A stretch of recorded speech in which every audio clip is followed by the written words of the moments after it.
enak ya Pak? Ini lapangan bulu tangkis yang biasanya setiap hari Selasa sore atau pas saya pulang kantor gitu, saya sempatin, saya main. Main bulu tangkis? Ya. Oke, saya ambil raket dulu deh Pak kalau gitu. Saya mau coba sedikit-sedikit nih. Oh, sini. Ini Pak, ada nih. Oh iya. Oh, suka badminton? Ya, badminton tuh kan udah jadi olahraga sejuta umat ya Pak ya? Oh aduh. Saya coba kesini deh Pak. Kayak dai aja. Ya, kalau urusan main smash-smash awal mungkin bisa. Oh. Nggak di situ nggak apa-apa ya Pak ya? Oke. Wah, kan lewat. Tapi ternyata yang namanya bulu tangkis itu memang jadi olahraga sejuta umat. Betul ya Pak ya? Ya. Nah, kalau dibilang Indonesia ya naik turun ya, bulu tangkis Indonesia itu kan naik turun. Justru kemarin Oi Butet sudah membanggakan kembali Indonesia, dapat medali emas di Olimpiade. Akan dapat bonus juga nanti kita akan kasih. Menurut Bapak, kansnya seperti apa sih untuk olahraga pada umumnya di Indonesia? Saya kira peluangnya sangat besar ya. Ya. Karena jumlah penduduk kita itu melimpah, jumlah anak muda kita melimpah dan dukungan sekolah, masyarakat, dan media luar biasa kepada olahraga ini.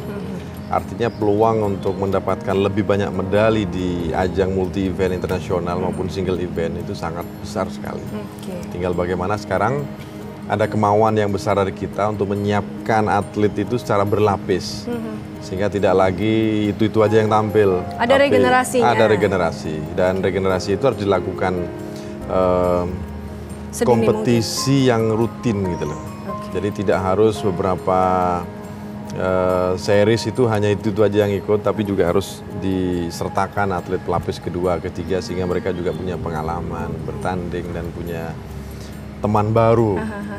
Tapi Pak, kalau kita ngomongin lagi soal itu tadi, kompetisi ya harus selalu berlapis, selalu berjenjang seperti itu ya. Kayak dulu waktu saya berenang juga kayaknya harus gitu. Regenerasinya harus ada, karena kalau enggak ya putus di tengah jalan ya, terputus. Nah tapi kita sama-sama tahu olahraga sepak bola sempat dibukukan juga oleh Menpora ya, itu Bapak sendiri yang membekukan. Emang boleh Pak dibekukan sebenarnya secara Sebenarnya bukan peraturan? saya yang bukan ya, mereka sendiri yang membekukan. Karena mereka sendiri yang melapor ke federasi, ke FIFA bahwa pemerintah intervensi. Padahal kita tidak melakukan itu. Kita hanya menegakkan aturan maupun regulasi yang dimiliki oleh FIFA, oleh AFC maupun PSSI sendiri. Banyak standar yang mereka langgar sendiri. Nah, pemerintah dengan kewenangan di Undang-Undang SKN itu menegakkan itu. Lo punya aturan, jalankan dong. Nah, rupanya itu yang tidak dilakukan. Karenanya kemudian pemerintah memverifikasi bahwa setiap klub harus punya NPWP, taat pajak, harus membayar gaji maupun bonus kepada pemain, pelatih, dan ke depan harus harus ada pembagian yang jelas, mana federasi, mana operator, mana klub, sehingga semuanya bisa berjalan dengan profesional. Secara niat sih memang benar ya Pak ya, niatnya ingin memperbaiki secara keseluruhan. Tapi mungkin caranya banyak yang nggak terima juga tuh Pak. Aduh, kalau dibekukan timnasnya jadi nggak bisa main juga dong di kancah internasional pada waktu itu. Daripada main jadi kalah-kalahan atau dikalahin. Daripada malu. Ya saya mendengar kok bagaimana penuturan maupun kata-kata hati dari para pemain. Bagaimana dia harus melakukan gerakan maupun tendangan yang tidak sesuai dengan hatinya. Karena dia dipaksa dan sebagainya. Pengakuan-pengakuan itu sesungguhnya yang ke depan tidak boleh. Bahwa ketika di lapangan maka harus total football. Harus menampilkan yang terbaik. Dalam semua cabang olahraga tentunya. Semua cabang olahraga. Iya kan? Karena banyak juga olahraga-olahraga yang mungkin jarang ditayangkan secara langsung di TV, tapi justru prestasinya membanggakan. Itu juga banyak kan Pak? Banyak sekali. Dulu dayung kita juga luar biasa ya? Ya, cuman bedanya kalau sepak bola itu kan sudah jadi industri, banyak penonton, banyak supporter, tentu akan menaikkan. Secara bisnis? Secara bisnis saya kira Mbak tahu. Nah itu tadi kalau ngomongin soal bola, tapi kalau ngomongin soal masa kecil Pak, selain bulu tangkis, ya kan? Bapak dulu katanya seneng banget main bola. Sampai dilarang-larang oleh ayah tercinta ya.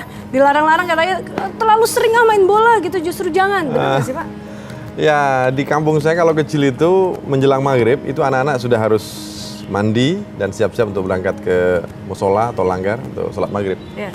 Nah, saya biasanya mencari waktu di sela-sela itu. Karena pagi sekolah, sore madrasah. Nah, sampai jam 4 selesai madrasah. Nah, jam 4 sampai jam 6 itu saya usahakan untuk main bola di situ. Nah, lapangan di kampung saya itu kan jauh dari rumah. Padahal untuk bergegas ke musola itu butuh waktu. Di situ kadang ayah saya almarhum itu cari saya, mana ini anak ini? Kok nggak pulang-pulang, padahal mau menjelang maghrib. Nah, soalnya jadi telat terus kayaknya ya. Saya sedang di lapangan main bola. Sedang di lapangan main bola. Segitu cintanya Bapak dengan main bola, sampai suka kadang dimarah-marahin. Tapi apalagi sih Pak yang diingat dari sampai akhirnya nih Bapak berdiri sekarang sebagai seorang menteri? Pola-pola asuh seperti apa yang sudah diajarkan oleh kedua orang tua? Kedisiplinan ya. Yang pasti abah saya itu melatih saya untuk disiplin dan melatih untuk terus mentaati aturan, ajaran agama, dan yang paling penting abah saya melarang untuk meninggalkan sholat. Jadi harus tepat waktu, sholatnya dijaga, dan yang paling penting juga selain sholat juga berbakti kepada orang tua, kepada guru, kepada pemimpin, dan semua harus dilakukan dengan komitmen. Pernah nggak sih Pak ada rasa penyesalan gitu? Karena saya sendiri, ayah saya sudah almarhum. Suka ada banyak penyesalan, betul. Penyesalan yatim, kayak yatim betul. kita. Kayak yang, aduh saya belum sempet ini, belum sempet itu. Bapak pernah nggak? Memang pernah ada yang belum tersampaikan, belum dilakukan gitu? Ya, setidaknya ayah saya dan ibu saya tidak melihat langsung ketika saya dilantik sebagai menteri oleh Pak Jokowi. Padahal itu kebanggaan luar biasa untuk keluarga. Ya, karena setelah dilantik, saya langsung ke kuburan beliau di Madura sana. Saya melapor, saya sampaikan bahwa saya dipercaya oleh Presiden Jokowi, oleh Pak Wapres JK sebagai menterinya. Doakan, semoga juga mendapatkan pertolongan dari Allah Subhanahu wa taala. Amin. Apakah menjadi salah satu cita-cita dari orang tua juga untuk mengemban sebuah tugas sebagai pemimpin di negara ini? Yang pasti orang tua saya selalu ngingetin saya untuk jadilah orang yang bermanfaat untuk keluarga kamu, untuk teman-teman kamu, sahabat-sahabat kamu, dan negeri yang kita cintai. Jadi selalu itu yang disampaikan. Jadi tidak pernah orang tua saya mendorong kamu nanti supaya jadi menteri, enggak. Tapi kamu harus menjadi orang yang bermanfaat. Di lingkungan apapun, apapun kan kondisi kita juga. Apapun kondisi kita. Nah ini yang menarik juga waktu Bapak kecil, pernah ikut lomba, bukan olahraga justru Pak. Lombanya adalah ikut lomba bayi sehat, Bapak inget nggak? Saya dapat cerita justru dari paman. Dari paman Bapak sendiri ceritanya. Bapak pernah ikut lomba bayi sehat, bener nggak Pak? Bapak inget nggak? Ya, saya masih bayi gimana masih inget. Siapa tahu ada penghargaannya gitu, Bapak pernah dapat cerita juga nggak dari paman? Dulu pernah sih, ibu saya cerita, kamu dulu pernah lo dibawa ke mana itu istilahnya? Posyandu. Kamu bagus kata ininya, kata penilainya gitu. Oh gitu, ya segitu-gitu aja. Saya masih bayi, mana tahu saya. Bayi sehat, emang bener sih. Sekarang jadi Menteri Pemuda dan Olahraga. Sehat banget berarti hidupnya. Ya, yang pasti orang tua saya sejak kecil tuh ngajarin saya untuk berwirausaha. Untuk bekerja mandiri, sehingga saya juga pernah melakukan yang tidak dilakukan oleh teman-teman sebaya saya. Misalnya kelas 4, kelas 5, saya sudah mencari uang. Ada paman saya punya mobil begitu, mobil penumpang. Jadi kalau sudah kembali ke rumah, nah baru saya bagian nyuci mobil tuh. Saya dapat uang. Termasuk kuli batu juga? Yang pasti kuli beras.